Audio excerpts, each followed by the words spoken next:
put in a good word for Harry? Does anyone here feel that actually what he's done is... There must be some here, yes.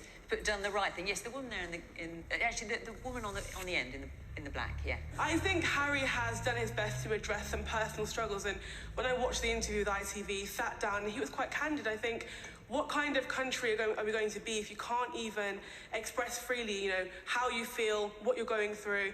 Now, what we have to also acknowledge is, yes, he may be making money, but he is doing things that he is enjoying. And I think one thing that I personally like to address as a black woman is that a lot of people negatively in the press have been blaming Meghan. We saw the very, very derogatory words by Clarkson, Jeremy Clarkson, talking about how he wants to, I'm not going to go into detail, but I'm sure you're all familiar with it, talking about how he wants to see Meghan run through the streets and have, basically poo thrown at her. And that, again, is an example of where, when we begin to blur the lines, we then see problems. I think what we have to also acknowledge is Harry is, even before Meghan came along, he felt disenfranchised, he felt left out. As Ash said, he gave the examples of where he felt like he was being fed to the dogs. And so I don't think it's fitting to say, he's made his money, let's just, he's ruining this and it is the monarchy damage. But there has to be a point, just with anything, whether it be strikes or whether it be any other political thing. As a politics student, there has to be, what I've realised, there has to be an opportunity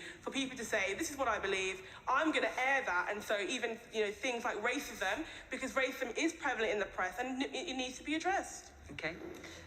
Bridget.